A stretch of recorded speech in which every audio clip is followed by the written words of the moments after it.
지난해 우리나라 세금 수입이 정부 목표치보다 1조 8천억 원 더 거친 것으로 나타났습니다. 기업 실적 호조에 법인세가 급증했고 국내외 증시 호황도 세수 증가에 보탬이 됐습니다.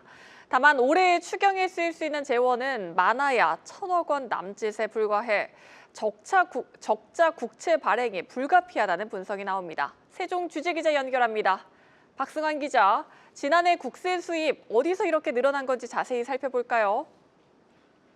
네, 지난해 연간 국세 수입은 373조 9천억 원으로 1년 전과 비교해 37조 4천억 원, 11.1% 증가했습니다. 가장 큰 증가세를 보인 건 법인세였습니다. 기업들의 실적이 회복되면서 85조 원 가까이 거치며 22조 원 넘게 늘었습니다.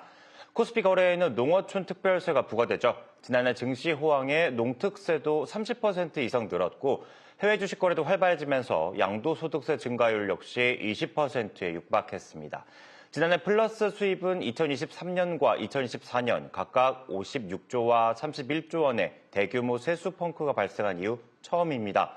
재정경제부 관계자는 세수 결손이 예상되는데도 당초 확정된 예산을 유지한 지난 2년은 비상식적이었다고 설명했는데요.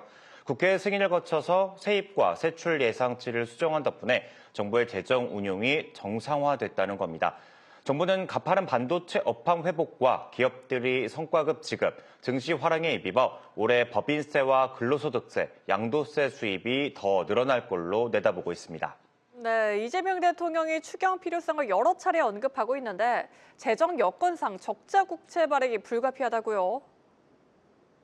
네, 국가재정법은 추경 재원을 세계잉여금으로 정하는데요. 일반 회계 세계잉여금을 교부세와 공적자금 상환기금 출연, 채무상환 등에 쓰고 남은 돈을 추경에 쓸 수 있습니다. 지난해 회계연도 기준으로 보면 이 금액은 1천억 원 이하에 그칠 것으로 계산되는데요.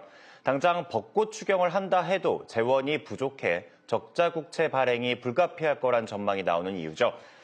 앞서 이재명 대통령은 올해 들어 문화예술 등 K 콘텐츠 산업을 키우고 창업 지원 등을 위한 추경 필요성을 여러 차례 언급한 바 있습니다.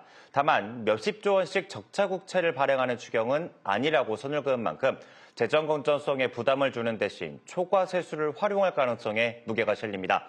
반도체 기업을 중심으로 법인세 수입이 늘고 국내외 증시가 신고가를 다시 세는 상황에서 증가하는 증권거래세와 양도세가 추경 실탄이 될 거란 관측이죠. 통상 재정당국은 4월 국무회의에 국가결산보고서를 상정하고 5월 말 국회에 제출하는데 구체적인 추경 논의는 이를 전후로 급물살을 탈 것으로 보입니다. 지금까지 세종스튜디오에서 한국경제TV 박소환입니다.